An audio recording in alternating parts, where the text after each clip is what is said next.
How often do you find yourself doing things for others at the expense of yourself? There are societal and cultural expectations for women to be altruistic.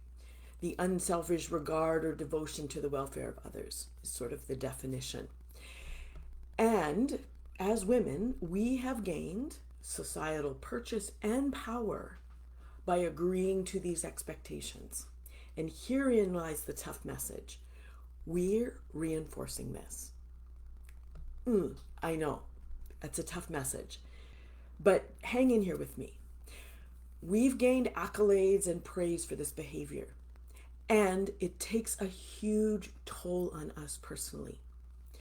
Doing for others at the expense of ourselves breeds resentment and anger because we're not actually honoring us.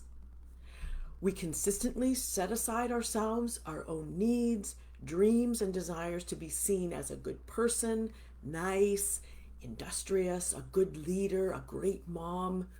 You add in your own version of this. And while these accolades feel good temporarily, we're left feeling unseen for who we really are because we're not living true to ourselves. But have you considered what stops you from living true to yourself, unhooked from this expectation of altruism? It's fear. Fear of being seen as a bad person, a bad mom, not enough, lazy, incompetent. Add your own. Fear of being excluded from the group. Fear of being unlovable or unworthy. And these things might be buried fairly deep. So if they're not readily popping into your mind, it's okay, no judgment. But I invite you to feel into this. This fear keeps us living small, living in survival mode, and afraid to break the unspoken rules that are the waters we swim in. We're afraid to boldly live our dreams, afraid to forward our own path. And the cost is high and cumulative personally. And we're reinforcing the status quo to our daughters, our colleagues, employees. We're also demonstrating the willingness to uphold these expectations to our fellow male humans, partners, sons, colleagues, employees, fathers. It's time we disrupted these expectations. And we are each responsible for this. No one is going to rescue us. No one is going to do this for us. So we can remain here and we can say if this were different and if you were different, if the system was different. And that is what we might call victimhood. But you and me, we together can actually change this. And that doesn't mean that you need to do more or you need to march on the street. Although if that's your jam, go for it. Absolutely.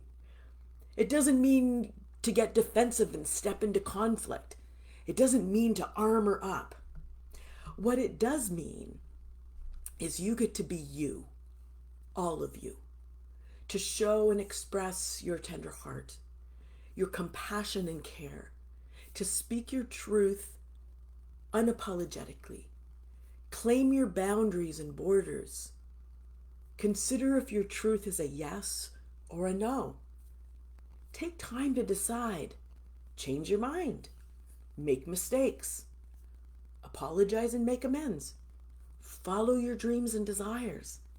Contribute, volunteer, and give because it's just what you want to do from here. You can complain about feeling exhausted, being too many things to too many people, not having enough time for yourself, being taken advantage of, working harder than men. But until you choose to stop reinforcing the status quo, it isn't going to change. Learning how to have your own back and taking full responsibility for creating the life that you want is actually how this will change. And when you do this from a place of your true self, it feels alive, light, happy, and calm. I invite you to tag another woman here, a friend, a colleague.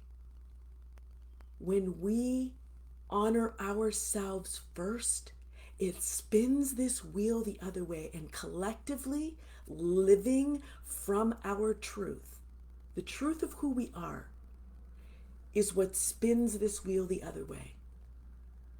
I always love to hear from you, so if you have any thoughts, drop them in here and tag another woman here or share this forward. Okay, have a great day.